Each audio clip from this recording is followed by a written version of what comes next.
Welcome back to Community College with Dr. G. I'm Dr. G. Hope y'all are feeling good. I'm feeling pretty good today. What are we talking about? There's no personal growth without self-awareness. Increasing self-awareness is the key to personal growth. If you are a person that has committed to being intentional about your evolution, if you are a person who is committed to maximizing, realizing your full potential in this life, then you must be a person who has a tremendous level of self-awareness. Or maybe it's not tremendous yet, but you're getting there. But I'm going to talk about self-awareness, why it's important, how do we get there, what are the levels, and how do we do this personal growth thing? How do we take charge of our evolution? How do we get started? How do we get started? Yeah. So what's self-awareness? What do we mean here, right? So I talk about authenticity a lot and how important it is for you to be your most authentic, true, pure self. And the reason why many of us are not living as our most authentic, true, and pure self is because we've been conditioned by things outside of ourselves that tells us who we are.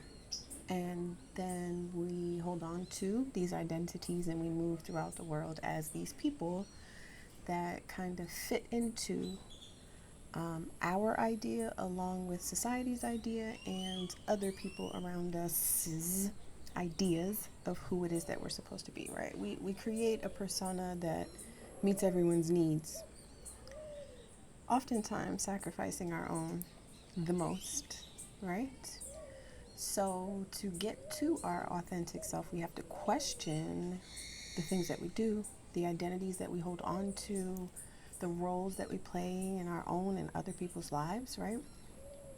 And in order to question these things and figure out whether or not they really are for us or aren't for us, we have to have a level of self-awareness, right?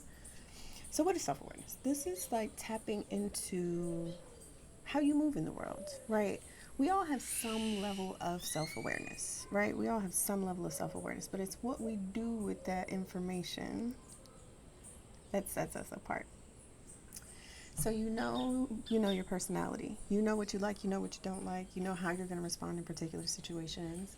You also are very aware of how other people respond to you, right? So what are the patterns of behavior that you can identify in your life? What are the patterns in the ways that people respond to you that you can identify in your day-to-day life, right? Your persistent patterns of responding and also the persistent patterns of how others respond to you. This falls under this idea of reciprocal determination that I talk about a lot, it seems. There's a video on this under the personality playlist, if not now, soon. But self-awareness is being on the very beginning kind of surface level of things is what we all have, is this level of self-awareness that we are aware of our patterns of behavior. We are aware of our patterns of thoughts, our patterns of responding, and we are also very much aware of how our behavior, our responses, our thoughts, decision making impacts the people that are around us. Okay? So how do we get to this introspection place? Like, once we are like aware of the patterns, we have to take this to the next level. It's levels to this shit. It's levels to everything, but it's levels to the shit, right? So on the surface, very most superficial, not in a bad way, but the most superficial, meaning the top level layer of self-awareness is knowing what your patterns of behavior and responding and how people respond to you are, right? We all have some sense of that. Some of us more than others, because some of us are like hyper aware of how we make other people feel or how other people feel, right? So this all ties into self-awareness. The deeper level, the next level of self-awareness that we talk about, that I talk about particularly in the Pathways to Healing workbook and guide to Understanding Grief and Support Transformation. Available free via the link in the description box below. But I talk about introspection a lot. There's an introspection activity for every single section of that workbook, because looking inward or introspecting is pivotal. It's necessary. It's a step that you must take in the process of personal growth. Yes, and the point of introspection is to increase your self-awareness, and having increasing self-awareness along your journey towards your potential, through your potential, is key, right? So introspection is key.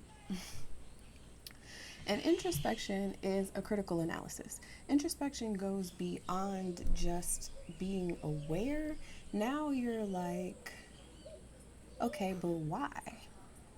So it's a critical analysis. You are not only looking at your behavior to see what it is, you're now trying to understand, right?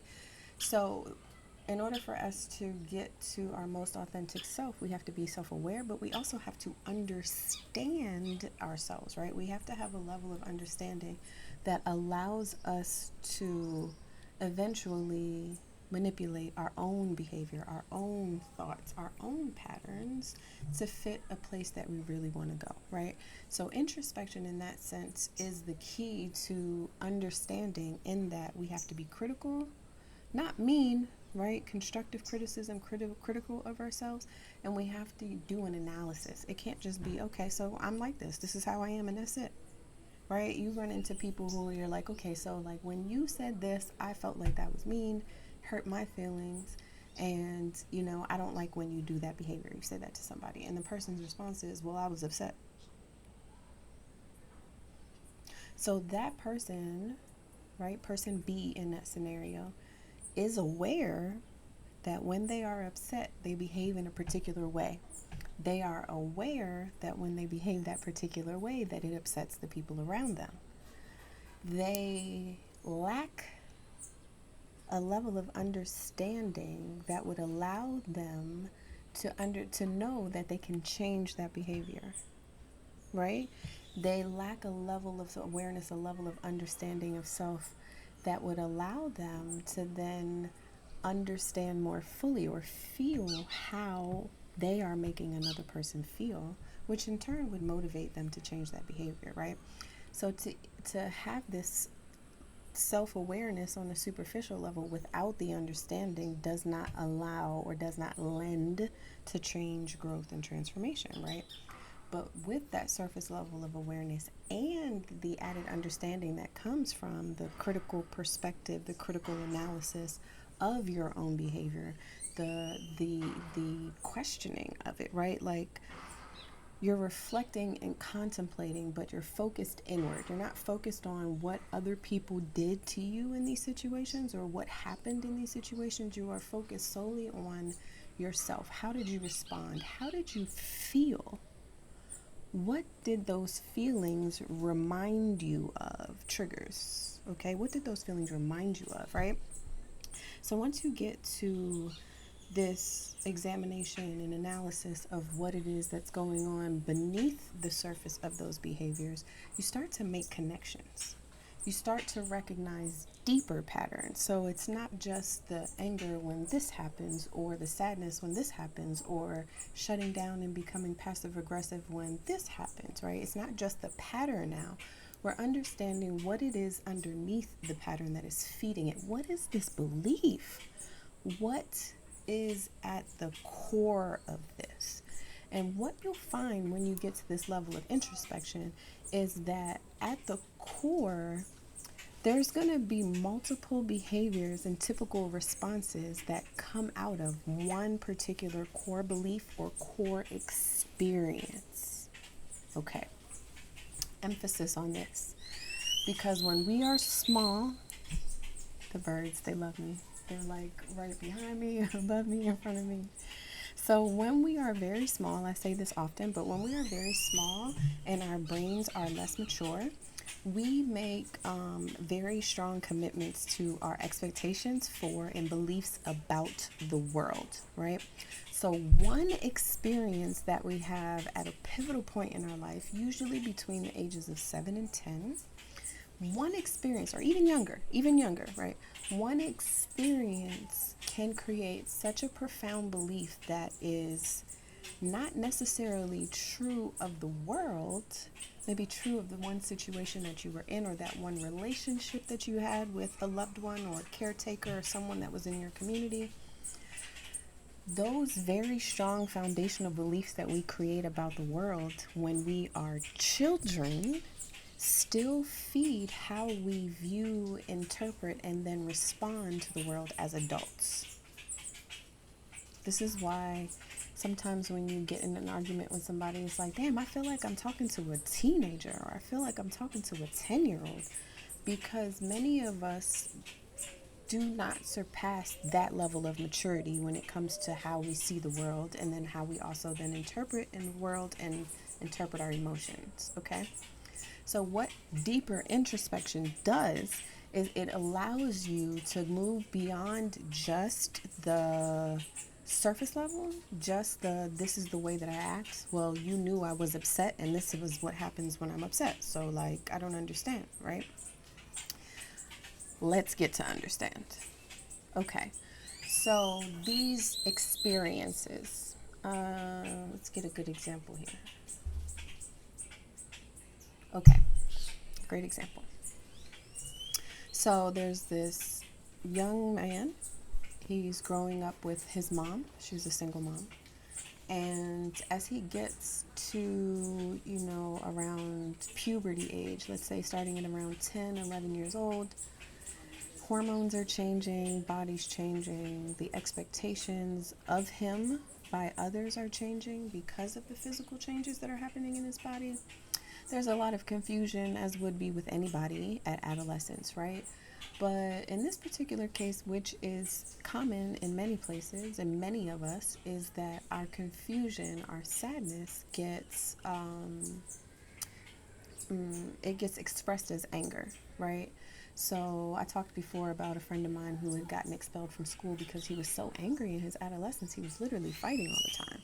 This is a similar situation. This kid is not necessarily fighting in school, but is very combative at home, becoming very disrespectful, having mood swings, outbursts. This young man's mom is like, I don't know what to do. Like, I don't have anything more. I can't raise this man. I'm not a man. And although his father was abusive towards me, I have to show him something else. I have to give, I can't anymore. So this young man goes to live with his abusive father for a short period of time. Nonetheless, less than a year, let's say. Nonetheless, it has a profound effect on him and his expectations for the world and his understanding of emotional intelligence and expressing emotional intelligence. So this is the same young man that, when confronted with how his behavior affects the people around him, is like, well, I was angry. So if you are a person who was abused physically, stopping short of physical abuse when you're dealing with your loved ones is progress. That's growth. That's being better than. However, those negative feelings that you have still are coming out. They're not coming out in a physical way. They're not coming out through physical aggression, but the verbal aggression, the emotional and psychological abuse that then ensues, and the manipulation that then ensues from those deeper behaviors, those deeper beliefs that come from this very tragic, traumatic kind of situation that you were in very early. This has a profound effect on how you deal with yourself, but also how you deal with other people. It's at this level of introspection, it's at this level of self-awareness where we begin to recognize that the things that we lack in providing for ourselves are the same things that other people will notify us, will illuminate to us that we are lacking in providing in our relationships with them. I'm going to say that again. When we get to this deeper level of introspection where not only do we understand why we respond in a certain way, we understand, or we are self-aware, we are aware of the actual experience or relationship or series of experiences that have created these early beliefs that now have created these patterns of behavior in my adulthood. It's at this level, of self-awareness that we are able to identify the ways that we are lacking in providing ourselves psychological and emotional support. Okay? We are able to identify how we are lacking in providing for our own emotional and psychological needs. Yes? It is also at this point and a little bit deeper where we recognize that the same ways that we have identified that we are not showing up for ourselves is the same way that our loved ones and the people around us have identified or illuminated to us that we are not showing up in our relationships with them. Because if we don't see to give it to ourselves, how are we going to see to give it to other people? Self-awareness. This is a very deep level of self-awareness, but it's layers to this shit. I said that it's levels to this shit. If following our example that I've been using, if I do not physically abuse in the way that I was physically abused, I am doing better. I have grown as a person. I am a better person than what the example was. If I go deeper, I can recognize the ways that I am making the people around me feel mirror the ways that I felt hurt people, but I'm not beating on them. So like, this is what it is, but it doesn't have to be, right? When you identify, well, damn, like, okay, this core belief that I have that not physically abusing people is good enough, right? That comes from being fucked up, from like a really fucked up place. Like I was fucked up. That was fucked up. This whole thing was fucked up. My feelings was hurt. Damn, my feelings was really, like I was tore the fuck up very clearly, like now, by that experience. But even though I'm not hating, I'm still hurting the people that I love in the same way. Damn. That's not what I'm trying to do. That's not what I want them to feel. That's not what I wanted to feel. I deserved better than that. Worthiness. I deserved better than that. This is where the self-worth comes in. This is when my shoulders get to bouncing and I get to like getting excited, because that core value of self-worth can only fully be realized, can only fully be understood with a deep level of self-awareness. And when you realize that you are worthy of better than what you received, and not only better than what you received, but better than what you imagined you deserved, because when you come from a deficit, you can't even imagine the possibilities of a positive, of an overflow. You can't even imagine an overflow when you're coming from a deficit. When you're coming from a deficit, you're just trying to get to neutral. But I'm telling you, it's like infinitely greater than anything that you can imagine what neutral would be. And that's why I say it's levels to this shit. Right? This next video that I'm about to do is going to be a continuation of this one. But you deserved better. They deserve a better version of you too. You deserved better then, but what you can't do is fix that. What you can do is give yourself all you deserve now, right? And what you deserve now is a regulated nervous system. What you deserve now is to operate from a space of emotional intelligence. What you deserve now is to move with love and peace in your mind and heart off basis. Like, that's your neutral. Your neutral is full of joy. But you can't recognize this You can't get to this level of personal growth and transformation and healing, or whatever it is that you want to call it, this level of authenticity, because I'm going to tell you this: authentically, you are joyful. I can't see how the divine would create somebody and then authentically have them be miserable. Authentically, you are joyful. Unfortunately, your work on this earth is to live in that, to find it and to live in it. Fortunately, I guess, because you got some tools. I'm here for you. I got you. But these increasing levels of self-awareness that I'm talking about here, this introspection, through introspection and beyond, I say beyond because it's infinite. And growth doesn't always have to be hard, y'all. Growth is fun. I find this shit to be fun.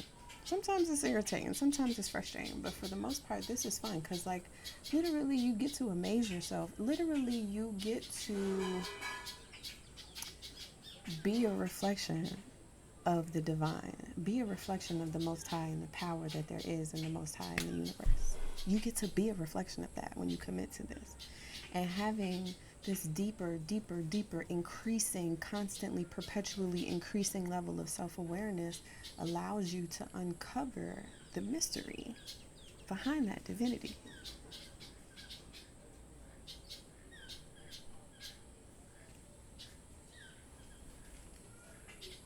Your growth is infinite. And sit up straight and roll my shoulders back. Your growth is infinite. It's infinite. It doesn't stop. And one of the best ways to do good on the blessing it is to be alive is to see how far you can go. And I'm talking from an internal level.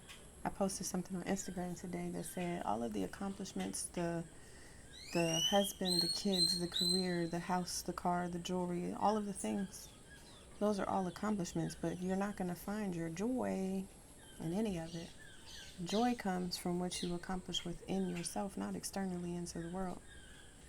And this introspection, self-awareness, increasing, perpetually increasing self-awareness and introspection are the key to your personal growth, your transformation, and your realization of your divine potential. That's it. That's all. Love y'all.